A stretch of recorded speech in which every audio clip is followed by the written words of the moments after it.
초등학교 2학년 때쯤에 있었던 실제 이야기입니다. 저는 경찰 놀이를 굉장히 좋아했고요. 그중에 경찰 역할을 굉장히 좋아했습니다. 그래서 그 장난감 수갑이었는데요. 초등학교 2학년 때 범인들이 어떻게 하면 이걸 못 풀까 호기심에 제가 제 손에 직접 수갑을 채워봤습니다. 수갑을 채우는 것까지는 혼자 할 수 있었는데요. 수갑을 벗는 것은 혼자기가 안 되더라고요. 처음에는 손으로 빼보려고 막 잡아도 당겨보고 나중에는 가위를 들고 이렇게 하지만 손에 닿지도 않고, 그렇게 한 10여 부간의 사투 끝에 그 어린 신재영 전도사는 느꼈습니다. 아, 이게 내가 혼자서는 절대로 이 쇠사슬을 끊을 수가 없겠구나. 그래서 엉엉 울면서 엄마한테 달려갔던 기억이 이 설교를 준비하면서 어렴풋이 떠올랐습니다. 오늘 그런 사슬에 묶인 한 사람을 여러분들에게 소개시켜 드리려고 합니다. 어떤 사람이냐면 바로 베드로입니다. 베드로는 고넬료와의 만남 이후에 예루살렘으로 돌아가서 크고 작은 사역들을 계속 감당해냈습니다.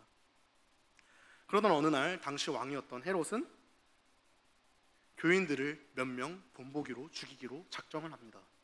헤롯은 왜 그들을 죽이려고 했을까요? 당시 유대인들은 왕이 교인들을 죽이거나 교회를 못 살게 굴 때마다 왕을 굉장히 찬송했습니다. 왕 너무 잘하고 있습니다. 우리 왕이 최고입니다. 그래서 헤롯 왕은 그 인기에 심취하여서 교인들을 죽이려고 했습니다. 그래서 결국에 예수님의 제자였던 야고보가 칼로 죽임을 당하게 됩니다. 그러자 사람들은 야고보에서 그치지 않고 베드로도 죽이기를 원했습니다. 그래서 헤롯 왕은 베드로를 죽이기 위해서 그를 체포했습니다. 그런데 마침 다행이었던 것은 그 기간이 무교절 기간이었습니다. 무교절은 유월절 이후에 누룩 없는 빵을 먹는 기간으로서 이 기간에는 유대인들의 전통에 따라서 공식적인 처형이 어려웠습니다. 그래서 베드로를 일단 잡아서 감옥에다 가두고 이 무교절의 기간이 다 끝난 다음에 처형을 해야겠다라고 헤롯 왕은 다짐을 했습니다. 그렇게 베드로는 쇠사슬에 묶여 있고 그 감옥을 군인 16명이 지키고 있었습니다. 저는 이 본문을 묵상하면서 이런 생각이 문득 들었습니다. 베드로는 어쩌다가 저 쇠사슬에 묶였을까?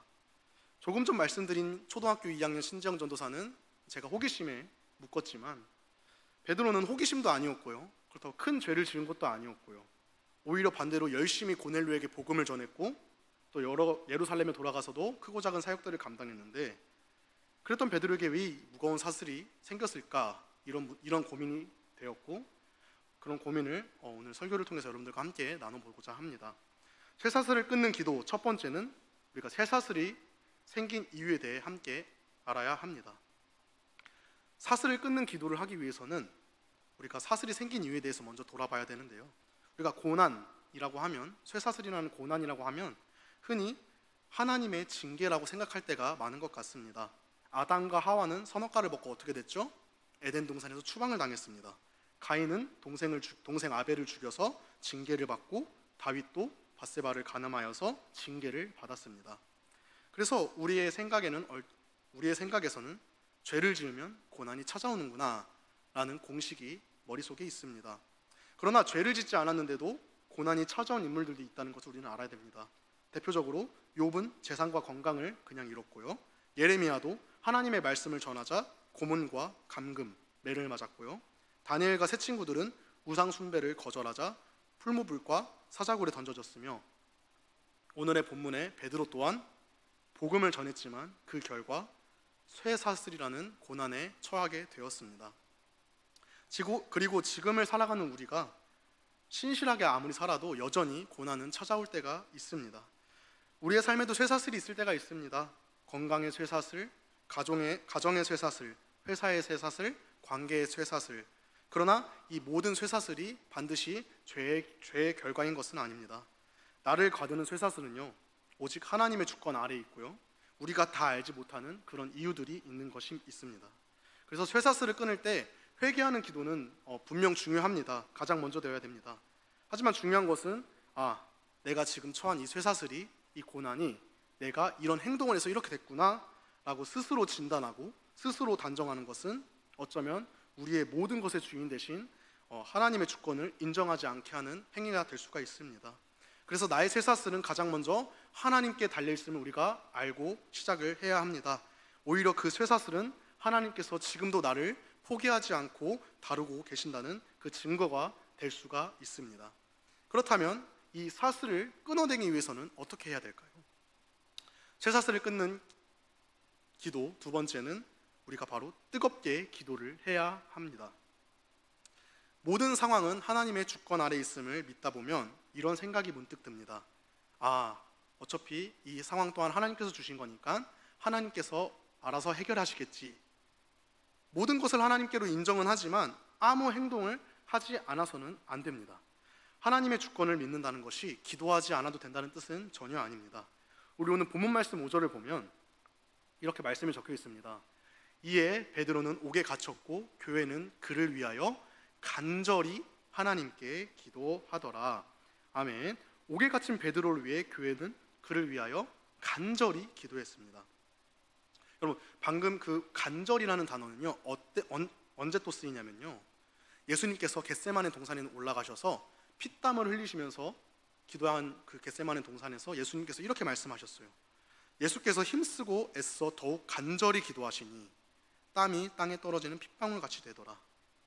바로 예수님이 피땀을 흘리신 기도를 한 행위처럼 간절히 우리는 기도를 해야 합니다. 왜냐하면 그 쇠사슬은 우리를 무기력하게 만들기 위한 벌이 아니라 오히려 하나님께 더 가까이 나오기 위한 하나님의 사랑의 쇠사슬이기 때문입니다.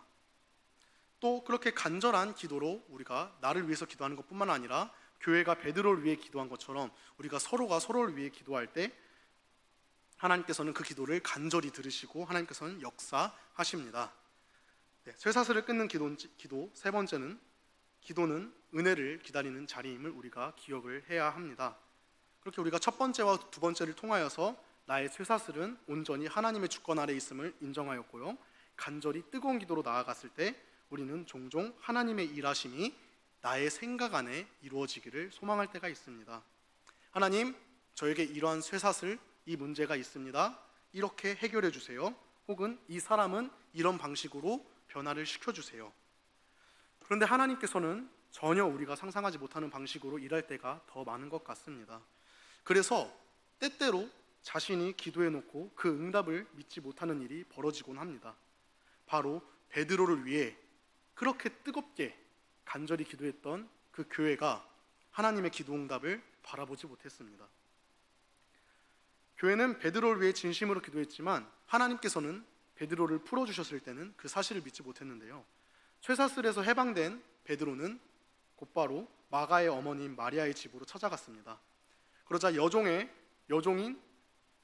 베드로가 온 것 같아서 사람들에게 베드로가 왔습니다 라고 얘기를 하자 사람들은 오늘 본문 말씀 15절처럼 얘기를 합니다. 함께 읽어보겠습니다. 시작. 그들이 말하되 내가 미쳤다 하나 여자아이는 힘써 말하되 참말이라 하니 그들이 말하되 그러면 그의 천사라 하더라.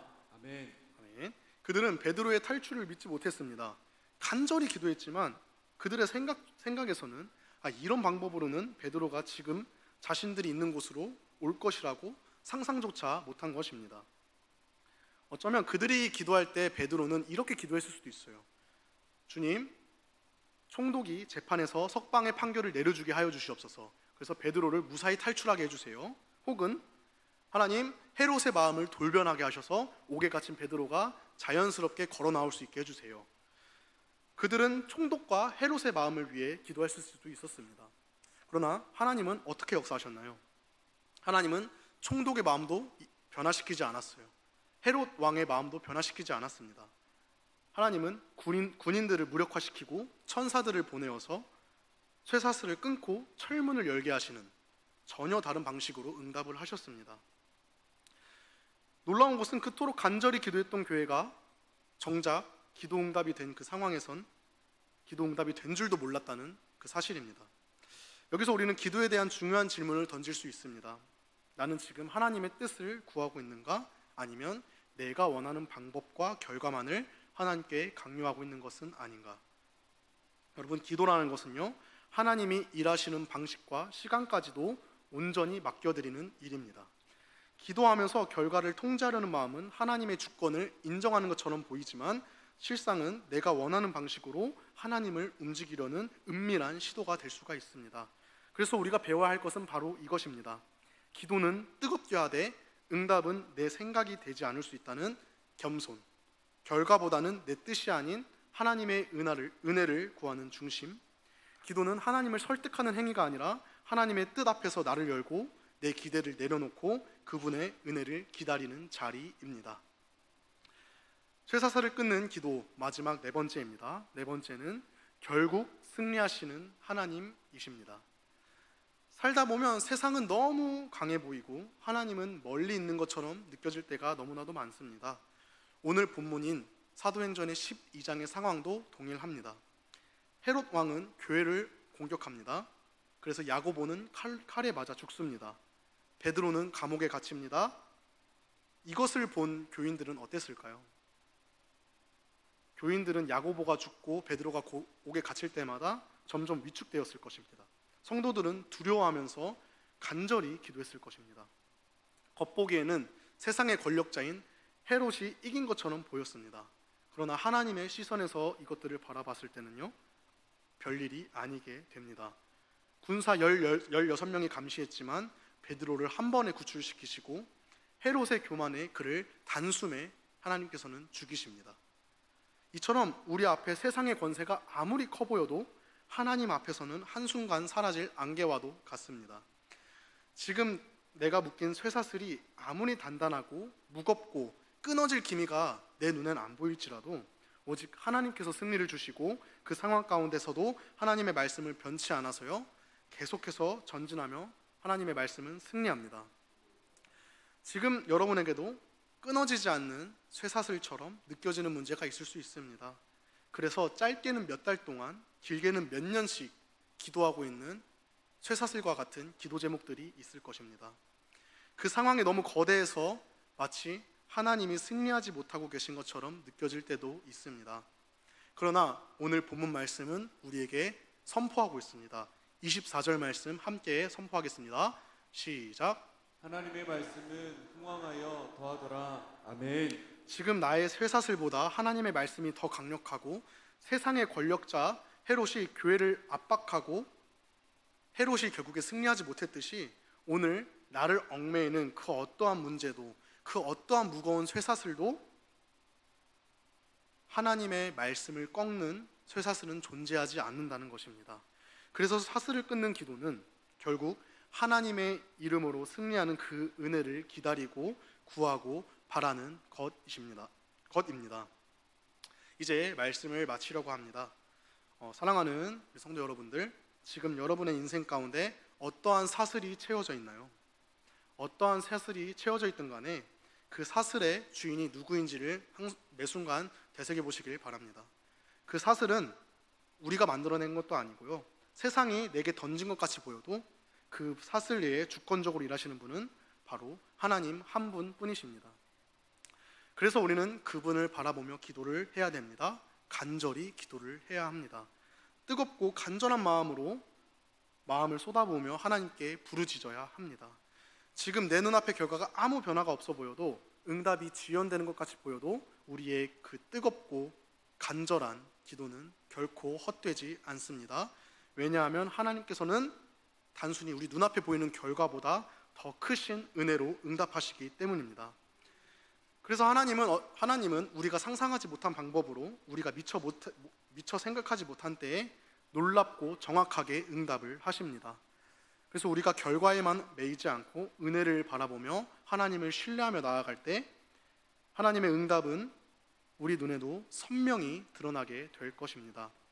그래서 하나님의 응답에 우리는 이러한 고백을 하게 될 것입니다.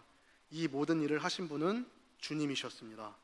내가 아니라, 환경이 아니라, 사람이 아니라 하나님의 말씀만이 이 쇠사슬을 끊는 승리를 하셨습니다 라고 고백을 하게 될 것입니다. 지금도 그렇고 밤에도, 낮에도, 어제도, 오늘도, 내일도 하나님의 말씀만이 변함없는 승리의 열쇠가 됩니다. 사슬이 채워져 있는 듯한 오늘의 삶 가운데서도 그 말씀을 붙들고 응답이 아닌 하나님의 은혜를 사모하며 믿음으로 나아가는 저와 여기 모인 우리 모두가 되길 축복합니다. 우리 시간 한 가지 기도 제목을 함께 기도했으면 좋겠습니다.